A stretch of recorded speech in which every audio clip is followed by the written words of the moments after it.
everybody. Welcome back to Disney Inside Out. I'm Andrea. And I'm Ryan. Ryan, do you remember being a tween? Unfortunately, it was a really uncomfortable time. What do you think like tween counts as? Because I'm learning. Well, let me ask you that. Yeah, what do you think constitutes a tween? I don't know, because I feel like teen is so kind of a small window anyway. Mm-hmm. But I guess I was thinking, I almost thought of tweens as like, are they preteens? Like, are they like 12, like 11, 12, 13? Is that tween? Like, is it early like tween? Between. Like they're between the teens, you know. I feel like as I go on and as a childcare professional, I'm seeing it coming about earlier and earlier, which is like kind of the impetus of this episode that I wanted to do today, is that the kids, there's some kids I've been taking care of for quite some time since they were toddlers. And now I have some that are 7, 8 years old, and they have gotten very, very into these like tween targeted franchises, specifically that I want to talk about today, Descendants and Zombies. Dun, dun, dun. What is your like familiarity with like Descendants and Zombies? I am familiar with them, more Descendants than Zombies. I had actually never seen Zombies until you brought it up to do this. So I did watch Zombies for the first time. I'm familiar with them as like, I know that there was multiples of them. Descendants, I remember being really excited about that one because I liked the subject matter of like, oh, the Disney villains have children and all of that. So I would say I'm probably more aware of Descendants, and it's been around a little bit longer as well too. But I'm not super familiar with either, like in terms of like, I know all the characters, I know all the songs and stuff like that. So yeah. But I definitely, I feel like Descendants definitely has a bigger following than Zombies. But Zombies have their zombie heads, you know, for sure. Especially with the stars that the films have like made into, you know. But just to like give you a little bit of a background about these, I also want to say before we start that, as I was researching this, and I wonder if I had seen it and I just, you know, when you like, you see something and you think it's your idea, but then you realize, no, it's just because I saw that thing. Right. There's right now, as we speak while we're recording this podcast, but it will be over by the time it airs, is that there's a Descendants Zombies Worlds Collide tour happening. And they're literally in 2 days playing the Madison Square Garden. Yes, so I did see that. I saw it was the stars, not like the main stars, but the lower build stars of the newer iterations of Descendants and Zombies. And it's kind of brilliant marketing when you think about it. Somebody at the place I work actually posted her friend was selling tickets to it. She's like, I'm going with my family, but they had like 2 tickets. And so she's like, anybody interested? And of course, like no replies. But I was like, oh, interesting. Descendant Zombie World Tour. And I was like looking at the names and I'm like, I don't know any of the names. So I was like, so it's not anyone from the films that were like quote unquote stars. But I guess it's doing well if they're having them do like arena Madison tours, Square Garden and not the theater at Madison Square. Because, you know, there's a smaller theater there. Which is actually where I saw the Cinderella starring Jamie Lynn Sigler and Eartha Kitt back in the day. Lucky. I wish I had seen that. I think The Wizard of Oz was there too with Roseanne was in that. Oh, Roseanne Barr? Yeah, she was the Wicked Witch. She was Dorothy. She was Dorothy. She was Toto. Yeah. Dan! Where's my little dog? Yeah, she was the Wicked Witch. I've never done a Roseanne impression, and I'm not upset at mine. Yeah, it's pretty good. Unlike Roseanne, who I'm upset at constantly. Yeah. She perplexes me. But yeah, like I feel like this tour is just indicative. It made me excited to see that because I've always felt a huge link between the two of them. I mean, how could you not? Yeah. But it definitely felt like it like was like verifying for me that there is something to this, you know. This has come up in my, you know, in the zeitgeist in my life because these kids that I take care of who are getting older, they're getting their own iPads and, you know, I have watched them. They're watching the songs. They're watching the dance the dance sequences from the movies. And like, I don't know if it's the case where they've seen the movie and they're going back to it, or they're just like going on like the Disney music, like YouTube channel proper and finding it that way. Because YouTube is huge for these kids. It's huge. I have so many kids that I've taken care of who, I don't know if you see on the first day of school, they'll have those little like boards. They'll be like, hey, it's Sophie's first day of third grade. She What's wants her to favorite be food? Yeah. And so many of them write, what do you want to be when you grow up? And they write a YouTuber. So many of them. YouTube is huge. I think also because parents are a little more okay with having their kids watch YouTube because they can watch one that's specifically for kids. Yeah. Although there are some issues with that as well. Yeah. What's deemed acceptable for kids. So just give you a little rundown of both Descendants and Zombies. So the first Descendants, it was a TV musical film. It premiered in 2015. There are 4 films with another to be released in 2026. The first 3 were directed by Kenny Ortega, who is an incredibly celebrated choreographer, director, producer. He directed films such as Newsies, Hocus Pocus. Yeah. He also did the choreography for Newsies and Hocus Pocus. He also did High School Musical. High School Musical. But he directed a film that is one of my favorite films of all time, which is Tu Wong Fu, Thanks for Everything, Julie Newmar. Do you love that film? That's a oh my really God. good movie. It's just one of my sister and I, we would just watch it all the time. So this is a heavy hitter to get. Yeah. And I find that fascinating because there is something we'll talk about, like the quality, it gets better as these films go on. Yeah. But there is something to be said for it that, well, I guess I'll say it now. Overall, the quality of both these films, it feels very akin to like kind of Lifetime movies or Tubi films, you know. Yeah. I think it has to do with, I think oftentimes with these productions, they are trying to cut costs. They're filming them in Canada many times. And they're using cameras that are typically used for like very vibrant commercials instead of like what we see on like big budget films, you know?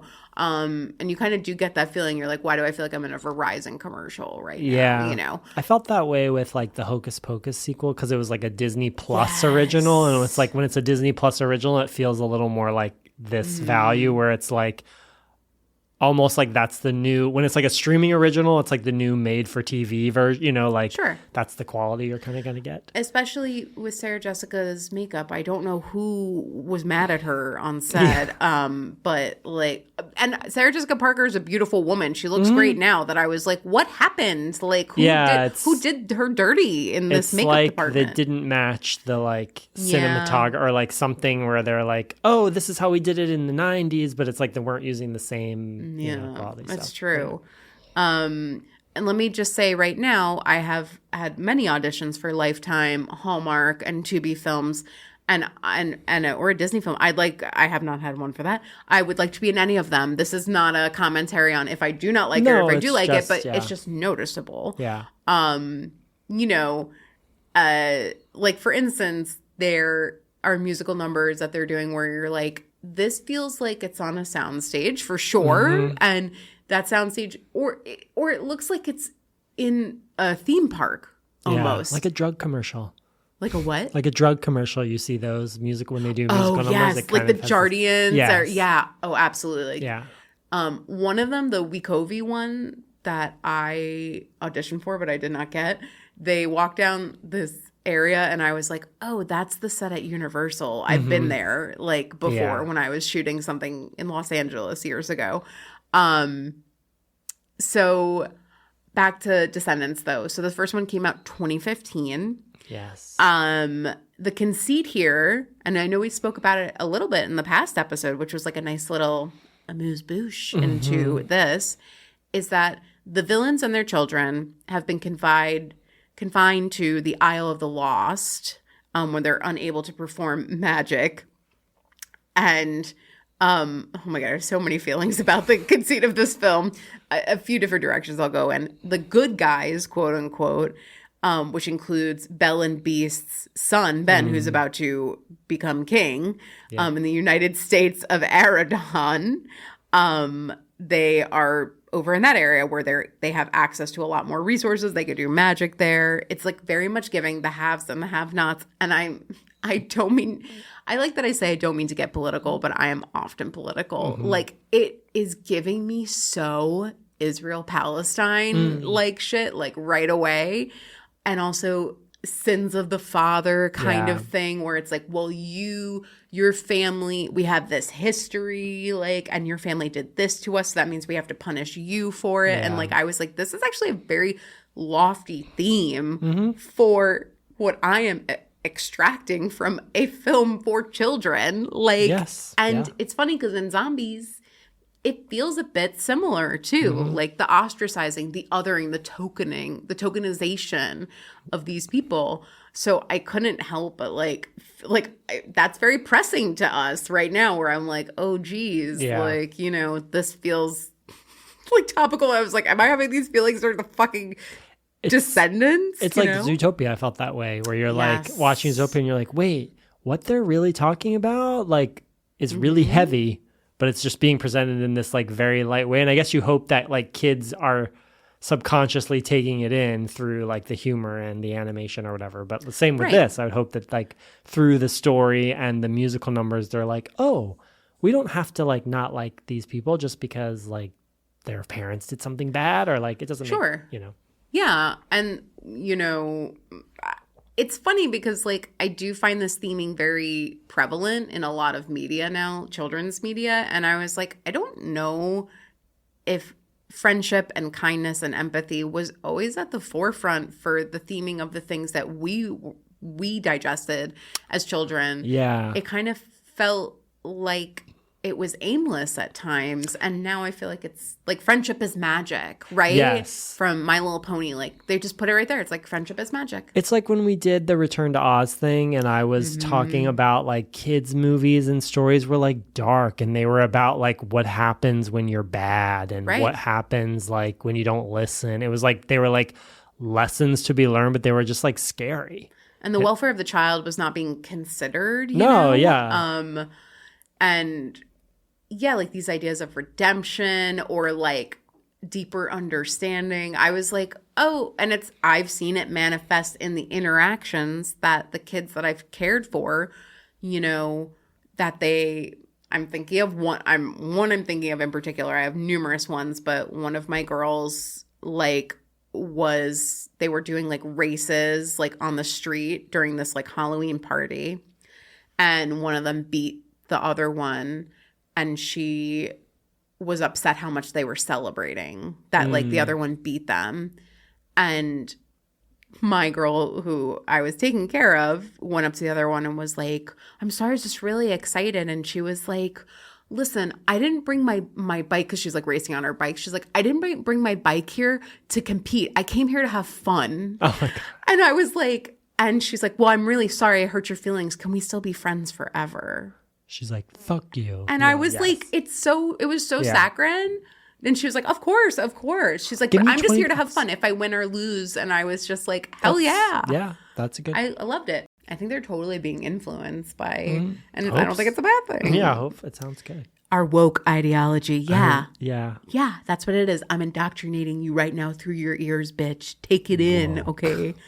But yeah, so this conceit, it's very interesting right away to like have extracted that. So Ben, who it's interesting too to come from the offspring of Belle and Beast, because if anyone knows about making a transformation, it should be the Beast. So basically Ben's like, my first proclamation is that I want to invite some children from the Isle of Lost to come and study at Aradon Preparatory Academy. The other thing I extracted from this is like pro-birthing, because literally every villain is having a child. Yeah. None of them are like, I'm opting out. Like, there's no IUDs on the Isle of Lost, apparently. There's no condoms. There's no sex education. There's no sex education. No. everyone's just having a kid. I was like, what if they don't want to? Like, even Dopey is having a child, Yeah. That was very funny, actually. It was, but also where I was like, oh, interesting choices like that they chose. Like, let's have Dopey be. Yeah. The invited end up being Carlos, who is the son of Cruella de Vil, Jay, the son of Jafar, Evie, the daughter of the evil queen, and the leader, Mal, daughter of Maleficent. Hijinks ensue, I wrote. Mm-hmm. So it very much was giving me like the tween version of Once Upon a Time, which was a series on ABC that ran from 2011 to 2018. We kind of talk about the feel of it. We know it's shot in Canada, as we have previously discussed. But the casting in this film, in some cases, is pretty great. Like, so the Descendants made stars of Dove Cameron and then Cameron Boyce, who sadly passed away in 2019 of a seizure disorder, which is so awful. Sad. Yeah. We're seeing, but Dove Cameron, Sophia Carson, China Ann McClain, now later on with Rise of Red, Kylie Cantrell and Malia Baker. Like, we know Disney makes stars of these actors, you know. But then we've also got some legends here. Like, we have Kristen Chenoweth. I love her. And we have Kathy Najimy, speaking of Hocus Pocus. Yeah. Later on, we have Cheyenne Jackson. In the later films, Rita Ora, Brandy, and Paulo Montalban are reprising their roles as Cinderella and Prince Charming, respectively. Yes. So we've got some like pretty big names. Kristen Chenoweth, she was not phoning it in. She came. She was probably my favorite thing about it. Oh, she was my favorite thing. Her and her cheekbones were most certainly my favorite thing. So we've got a good cast here. I was just like, how did we feel about the Isle of Lost? It very much felt like I was in Galaxy's Edge, like a little bit. Yeah, it does have that. We are zooming out with a crane, but that's all we're doing here. Yeah. But these characters, they're all like, especially like Mal, they're like, we're bad boys. We're bad. We wear leather, and you know, I would say out of the two who I think come to the forefront the most, and the first one is obviously Sophia Carson and Dove Cameron. Right. The other two, they didn't work a ton. I haven't seen that they worked a ton. Yeah. But there's some moments during this that I laughed. Like, I genuinely did laugh. That's cheesy. It also is, you know, meant for a tween, so that's okay. Disney is cheesy. Yeah. What were some of your favorite songs or dance numbers? So I was glad when you brought these up, because I can say I do not like Descendants. Okay. And I love that, because I was like, oh, good. Something like, I don't know. I feel like I'm always like, I love this. But okay, Descendants, so bigger than this, like, tell me how you feel about Descendants as a whole. I mean, I was excited like about the premise of it, but then when it came on, I was like, this isn't what I wanted. I think it was a little too sanitized, or I don't know, just the premise of it. I was like, oh, I felt like it could make a really good film, like maybe a little darker, or like something. This was a little too teen bop, like, which I don't have an issue with. And it extends into zombies too. I feel like this might have been the beginning of the era where I start feeling like a boomer, and I'm like, they don't make them like they used to. Like, because I love musicals, and what I love about both of the films, I love that they exist because they continue the interest in musicals, but I actually don't really love what they do. Like, I don't really, the only song I would say I loved from the Descendants franchise, and I haven't seen all of them. I only watched the first one, and I rewatched it because I hadn't seen it in so long. I love Kristen Chenoweth's song, Evil Like Me, but it's the most musical theater. Right. Like, the rest of them sound like they're pop, you know, like they just don't do anything for me. And then I like Cheyenne Jackson's song with Dove Cameron because it also feels more of the like traditional musical theater. I mean, you're talking about two musical theater darlings as yeah. well. So I felt like when they bring in the guest sense. stars, I like that it's like then the music's tailored to them. But then the rest of the movie, it's like it all sounds like just pop music that sounds the same to me, or like it's not catching me, or like I don't know. But yeah, it's just. I mean, in watching this again, I was like, it was entertaining. It was good. I just was like, I don't think I liked mine. I've never watched the other ones. I might have watched some of the latest one, like the Alice in Wonderland one, because I do love Alice in Wonderland. But again, same feelings. I was like, I don't really like it. But yeah, my favorite like songs would be Evil Like Me. I think that scene is really great, and I love that moment. I've heard the Cheyenne Jackson song, but I haven't actually seen it, so I don't really know the context of what's going on other than that he's her father. He was married to Maleficent. He's Hades. Right. His outfit is pretty crazy. Right. I prefer him over James Woods, though, so I'm happy. I'm happy. Can see why they chose that. When a queer man instead, and I like that choice. Yes. When I first saw Cruella de Vil, I swore it was Sheryl Lee Ralph. I thought, because I was like, surely they would get her to play, but it's Wendy Raquel Robinson, who also has been. I mean, she's worked consistently.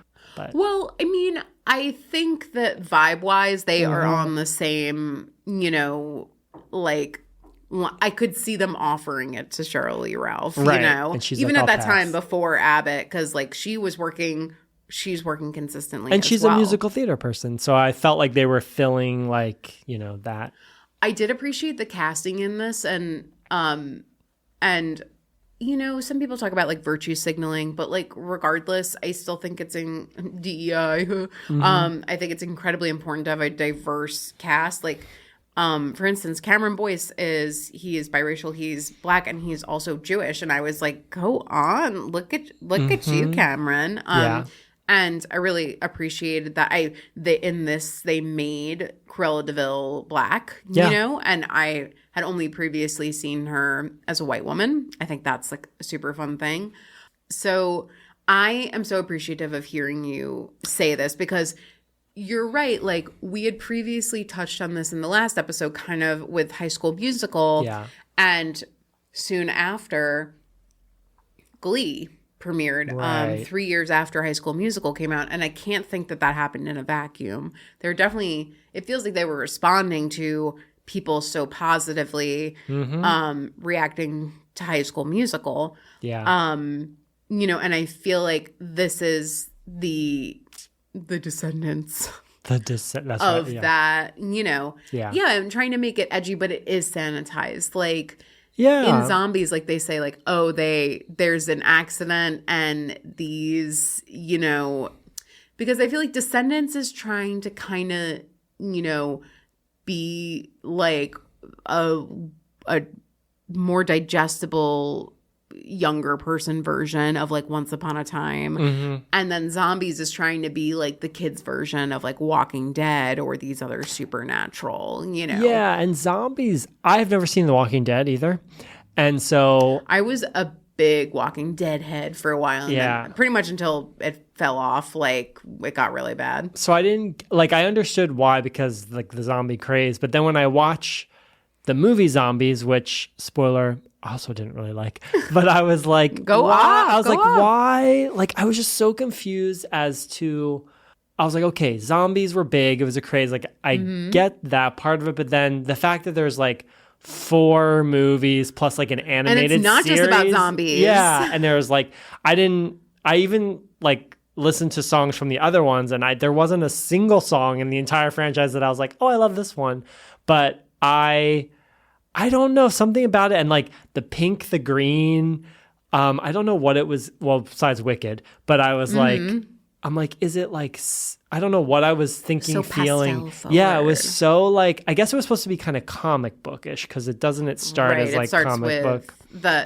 the exposition. Yeah. It's funny because Descendants, the first movie, and the first Zombies film, they both start with this like a big book exposition thing, dump yeah. in a creative way. Like I liked how they did in Descendants. They were doing it with an iPad, right, instead of an a iPad, storybook, yeah. you know. And then in with Zombies, they were doing it like it was like a cartoon or like graphic like novel-esque comic thing. Well, let's get into Zombies and then I'll come back to songs because like I think like you bring up a really good point and then I'll tell you about I'll say never mind. Sorry, it's just to talk about two of the films at the same time I know, it's hard was like kind of difficult. Yeah.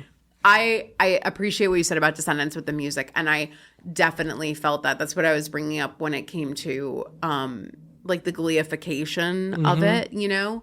And it definitely felt like it felt so Ariana Grande, like kind of rip-off songs.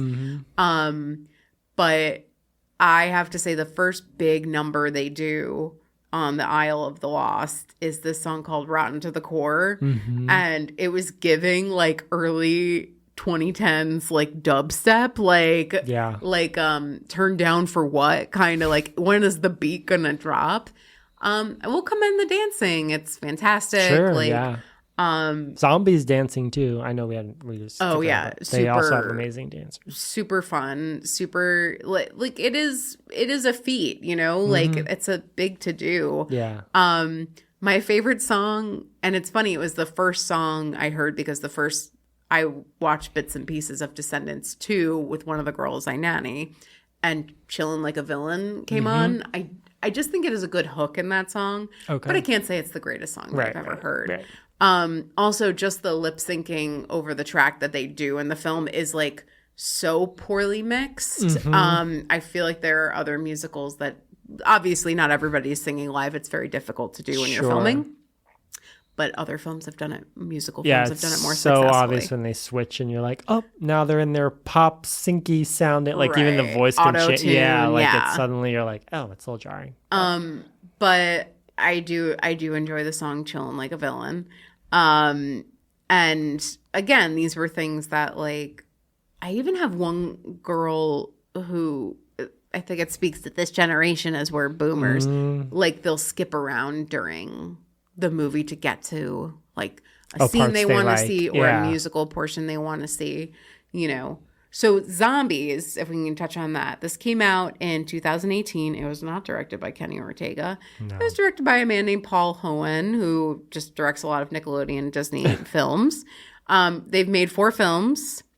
So the conceit of this is that 50 years ago in a planned community named Seabrook, there was an accident at the power plant, and it turned half the town into zombies. Now, I felt like they mentioned something about like radioactive soda that they drink or something. They did say something about, I felt like that was a way to like sanitize it as well. Like it can't just be like they fell in a vat and they became Two-Faced or something. You know, they were like they drank some Fanta and it was a little old. Turned. Yeah.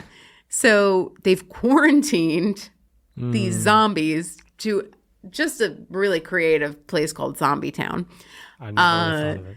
The zombies have green hair and their skin is white. Yes. The government has created Z-bands which deliver electromagnetic pulses to the zombies so they don't eat people.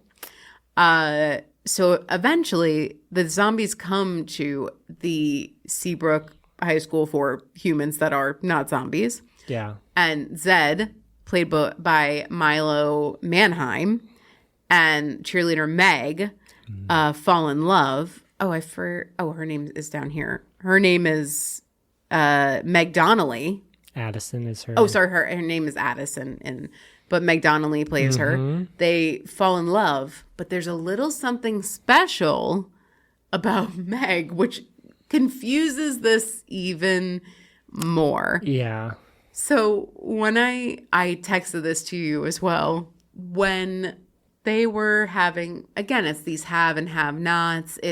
There's like this air for zombies that like, oh, zombies are, you can't trust them. Right. You got to keep them.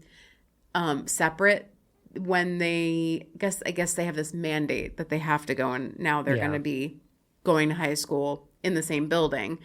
But it was giving, and again, this is so lofty, separate but equal, almost like the civil rights movement that sprang from the separate but equal ruling back in the 50s and 60s, that they literally have an entrance for zombies and they literally have one for the quote unquote normal citizens of Seabrook. Yeah. And the zombies have to go take their classes in the basement. And it's like a janitor who's like, I was a janitor before this. So it's like, it's not equal. No. And I was like, why is my brain going to this? So again, I don't think that this is necessarily like the worst thing that kids can be learning, that it's like, oh, someone looks different from you. And it reminded me of like kind of the xenophobia that we're hearing now, specifically when it comes to undocumented immigrants that live in this country, that it's like, oh, well, zombies do this, immigrants do this, and blah, blah, blah. Yeah. And it's like, well, have you met a zombie? Have you talked to them? Do you know what their likes and their dislikes are? Because like we are supposed to see that Zed is like, he likes football. Although at one point he is both quarterback and punter. And I was like, those are two different people that do that. And I know that because I unfortunately am forced to watch sports ball. But I also was like, you're a little thin to be on the football team. And I was like, I'm sorry, I'm not a scout. I need to stop, this. But we do learn about Addison that she has to wear a wig because she's got this white hair underneath. And we find out, surprise, that she's part alien. Yeah. I didn't understand. And I was like, oh, okay. So, and just to spoil a little bit, zombies, the first film is about zombies. The second one is there are werewolves that come. Right. The third one is about aliens. Uh-huh. And I was like, is the next one going to be about like Christ in heaven? Like I was like, who's higher than aliens? Oh, I guess the fourth one just came. Oh, it just came out like last month. It says. Last month for us. Yeah. July. I did appreciate when Addison and Zed fall in love. They're in this like dark room, and she doesn't, or when they're first meeting and getting to know each other, she doesn't know that he is a zombie because he's kind of in the shadows. It's giving me like the West Side Story when they meet at the gym and they don't know anything about each other, but they know that there's like, it's like a love at first sight thing. It's definitely like Romeo and Juliet, like, two houses divided, like kind of situation. I like in the way that I thought at first when we saw that she had that hair, I was like, oh, is she a zombie? But it was white hair. So I was like, oh, I'm confused. I like the introduction, though, that like you don't, it made me think like, oh, people that are white passing, right? Like, and then you like say something in front of them and they're like, oh, actually, I'm, my mom is from El Salvador, and you're like, oh, you just said some really racist thing in front of them thinking they were white and you think you could get away with them.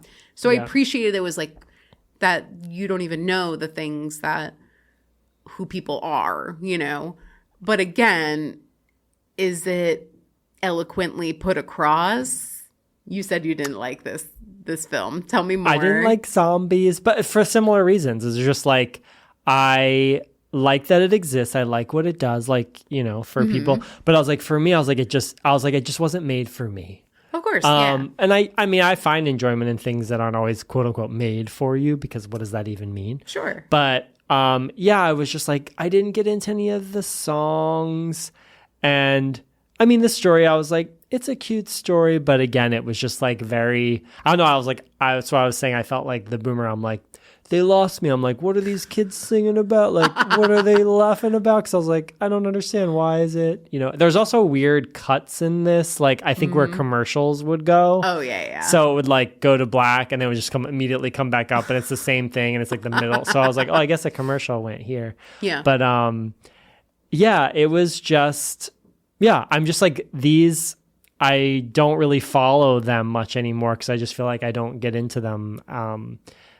But I'm glad that they exist, and there's things about them that I love. Like, I love that musical movies are still being made, and that the kids love to dance and sing, and and then I guess, the themes of it, I think, are good. If kids can watch something and subconsciously take in like, oh, I don't need to treat the person that way. And it's not political for them yet. It's just like something nice. So, yeah. Right. Exactly. I think it's a little... I don't think it's wrong, the comparisons that I'm coming up against, but I was like, I'm seeing this in terms of like race or ethnicity, but I was like, but they are saying like people become zombies in a bad way, in a gross way. And I was like, I feel like inherently that's dangerous to like akin that to somebody who is maybe a different color than you or a different ethnicity than you. But nonetheless, hopefully there can be a separation made because it's like, oh, we're just finding a fantastical way to show that people have differences, So I'll say about this, the cast here, I always said Mannheim. I have to say Cameron Mannheim in my head in order to say his... Milo Mannheim. Meg Donnelly. And then Chandler Kinney, who's in the second one, has kind of gone on to pop. Milo and Chandler were both on Dancing with the Stars. Chandler actually made history because she was paired up with a black pro, and it was the first time there was ever a black couple. Really? On Dancing with the Stars. Of course, there had always been like maybe it was like a person was white and another person was of a different ethnicity, but it was like very like groundbreaking at the time. Milo came in second on his season. Chandler came in third. But this is, ABC, who is a part of Disney. It makes sense. They do this. I used to watch Dancing with the Stars very often, and there were constantly Disney stars. Zendaya was on Dancing with the Stars. That's right. This was 2014. Did she win? Or she did close? Not, but I know I think she was fourth. Okay. No, mind you, she was 16 years old when she did it. I think she's a really good dancer. She was a great dancer. She was great. I mean, when I started watching her really ascend, I was like, it makes sense to me. Like you could see she's just got star quality. So yeah, we're kind of talking about these stars that they made. There aren't really any adults in this that I would say are notable. These became stars on their own right because of Zombies. It's not as big as Descendants. Obviously, there's way more IP to back up Descendants than there's Zombies too. The thing with Descendants kind of had a in or an upper hand to everything because they were coming in with so much like characters you already knew and loved and like IP to work with. This was like a fresh new. This is new, That's why they want to reboot it's not based on stuff. Anything, right? No. I don't think so. No. Oh, it's based on an unaired pilot, it says, right? But that was what this was. Yeah, what this in development became eventually. Oh yeah, and Meg Donnelly was on American Housewife, which was on ABC as well. So yeah, I mean, we've talked about Dove Cameron and Sophia Carson, and like these ladies are working, and they're trying to kind of shed their Disney personas from previously. And Milo Mannheim, I'm seeing a ton of. Really? I was watching him and I was like, there is something captivating about you. That it's funny. I did watch Dancing with the Stars when he was on. I didn't realize his mom is Cameron Mannheim. She's Cameron Mannheim. When you said that, I was like, I didn't say the name, but I didn't realize that was his mom. Well, I looked into it. So yes, that's his mom. His father, I forget what his name is, but he is a model who was friends with Cameron Mannheim and just helped her to have a baby, essentially. Oh. So they were never romantically involved. Okay. And when I found out that he was like a model, I was like, well, that makes sense because look at this guy. Because Milo is very handsome, and I was like, I can only imagine watching him being a young girl and being like, oh, I totally get it. Like he is like very captivating and he's funny and, all that stuff. I would say Fired Up for me, which is the song they do during the cheerleading tryouts. Okay. I like that I love that there are men on the cheerleading squad, similar to the NFL's now male cheerleaders on the Vikings, which is making waves right now. I saw that recently. Yes. Yeah. By the way, George Bush was also a male cheerleader in college. So, of course, my favorite president, George Bush. Say again? I said that tracks. It does track, yes. That tracks. No, was he just like yelling things into one of those like horn things? Like, right. yeah, that looks course. to be it. But nonetheless, I like that there was like, it's funny, there was almost some like toxic masculinity in the tryouts for the cheerleading. And Bucky, that character, he could have very easily, they could have made him like a very like stereotypical like gay man. I thought a couple of times, like, I was like, wait, is he supposed to be like? He could be. Yeah, there was 2 characters I can't remember, but anyway, yeah, Bucky. I kept thinking like, oh, this is gonna be. It could be. Not, it was like different. Wasn't. I mean, I liked that it was different because he was like, it was interesting to have him be like the star of the cheerleaders, but be like a toxic masculine, like perfectionist. And like he was giving the gym teacher vibe in there that we talk about when like a inadequate gym teacher. He'll probably grow up to be a gym teacher. Right. This Bucky, I mean, not the actor. But. And then I would say the other one that stood out to me is We Own the Night, which is, it's from the second Zombies film. The werewolves do it. And that was the first time I saw anything about zombies, is one of my girls was watching a YouTube video of them doing that dance and being like, we're here to stake our claim. And I was like, yeah, it must be fun to be like, to be a kid, feel like you have no agency and be like, I'm going to dance and sing and show these people that I belong here on this earth. And I was like, I'm sure that's totally relatable and like fun, you know? Yeah.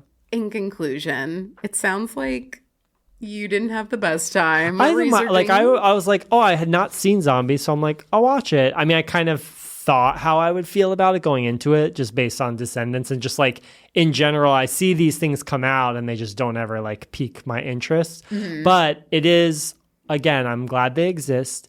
And it is interesting, like what you were saying about like, oh, our kids, are they really into the movies or is it just the music? Because I noticed they're very music heavy and like pop song heavy. And I feel like that's what pulls a lot of them in. And then they make a new one and they're like, oh, I have to watch Zombies 3 because are they looking for the next big dance to do or song? And it's like, that's what's really driving these like franchises versus them just being like, oh, it's a really good movie and songs, or they're just like, oh, it's great on TikTok and YouTube, you know, because that's kind of how things catch on now. Well, when I was doing the research for this, I went on like, it's Disney's music YouTube, like their music video YouTube. And when you go on there, the videos that I went and I filtered it so it showed me the most popular. And of course, you see your Frozen, you have Encanto, you have Moana, and then like randomly they'll be like Lion King, but then after that you have Descendants, and then a little lower than that you have Zombies. So and like these are films that did not have the same budget as these other ones. I think it's important. So at popularity, like yes, they're probably very like digestible in those little bits to watch for the music videos. But I think it's very interesting to hear your point of view and mine too, ultimately, that as a person who has to sit and kind of be forced in some cases to watch this kind of media, I feel like something like Moana or Frozen, they're like bringing the adults in, right? Like, the jokes are there, or like there's just something. Just a little more like, I don't want to say sophisticated, but like they're elevated a little more. The writing is elevated. These, I think they're like, it doesn't matter the script as much. Like, this is the plot. Like, everything's a little cliched. Like, it's just, they're not looking for great writing. So, yeah, when you're watching, I guess that's where you feel like, oh, it's not made for me. And I was like, I don't think it's that. It's not made for you. It's just the focus on things that bring us like adults in or whatever is not there. Like they're like, we don't have to focus on that. So they know their audience and they're just like, we don't care, you know. This is not getting released in a theater where there's going to be a family making an event of going to see it. This is like, my kid's done with their homework and they want to watch something, and this is going to be The Descendants. Yeah. But I will say about these actors that are in it, like Dove Cameron she's incredibly captivating. Like, I could not take my eyes off of her. She has star quality, you know. Same with Milo Manheim, and Meg Donnelly, and then more so Chandler Kinney. Is I see how it is that these it used to be like a series that you'd be on, and then you would work your way up in Hollywood or in film and television. And I was like, I can see like these are triple threats. Like they work their asses off. Especially in like Milo, who is a Nepo baby. We should do an episode about like Disney Nepo babies. Like the crossover, the two. I'm excited to see like from here what they end up doing. Sure. I love when artists have jobs. I love that. Artists have jobs. I do. Those people at Animal Kingdom that get to do the animals, you love. I love the puppet. The menagerie. The menagerie. The menagerie, yeah. The Winterland menagerie. Winterland menagerie. So if you disagree with us and you think the Descendants and Zombies is the greatest 2 film franchises that have ever happened, like let us know. We want to hear from you. Do you feel like you're in the same, like when you watch these, are you like, I didn't really ask like what you're me? like, yeah. Are you like, I love them? Like, how do you feel about them? I am pretty much in lockstep with you that I'm like, I do agree that there's like a lack of sophistication or a lack of like inclusivity of the whole family. It really is geared towards like this like 7 to 11 like demographic. That being said, I would love to be in the next Descendants. Yeah, they're so fun to do, like to play. I mean, like Rita Ora was just in it, and like these people are signing. Like, I love filmmaking at any level. I do not want to come off like No, yeah, I think it's But I totally agree with you. It's meant for them, and that's okay. Mm-hmm. And like, there's so many feelings that go along with being. I'm gonna say as a woman, there's so many feelings that go along with like your development that you're in from like 7 to 11, 12, like when you're trying to find identity, that I understand why it's such a niche part of it. You're not really a part of the world. You don't start to really become a part of the world until you're like 14, 15, when you start having to like work and drive or think about those things, or like maybe college is on the horizon, right? And like you going off on your own, like it is such an emotional, like hormonally time that these movies make sense to me. And I would have totally like sank my teeth. You were like a vampire. But yeah, do we want to do our little like Reddit rabbit hole? Oh, Reddit rabbit hole. Let's see my Reddit rabbit hole. Yeah. It's called Poor Parenting at Disney Parks. Oh, no. It's not so much as funny as it's just like, So this is from a year ago. This person was like, has anyone else felt a rise of poor parenting at Disney parks in recent years? I think we can agree. Mm-hmm. I think when it hit me, quite literally, was about 2021 when I was on the train at Disneyland. A kid and his sister, probably age 4 and 6, were sitting next to me physically fighting. This resulted in the 6-year-old fully kicking me several times. I didn't want to directly reprimand someone else's kid, so I turned to the mom and said, "Excuse me, could you ask your son to stop kicking me, please?" She just glared and said, "There will be kids at Disney." Are you kidding me? And then steamed silently without ever stopping her kids. When we got to the Main Street station, she and her family exited, but first, she went to complain about me to a cast member for asking politely to get her kid to stop kicking me. The cast member came over to me and my brother and literally told us, "Hey, I know you didn't do anything wrong, but that lady was really mad, so I'm going to pretend like I'm talking to you. I just need her to calm down." Is this a generational millennial parenting thing? I'm a millennial, but with no kids, or a post-COVID lack of manners and understanding of being in public. I've been going to Disney parks for 34 years, and if I'd done that as a kid, my parents would have immediately told me stop and apologize. Mm-hmm. I feel like I've seen this at the Florida parks more and recently as well. To be clear, I don't blame the cast members, I blame the parents.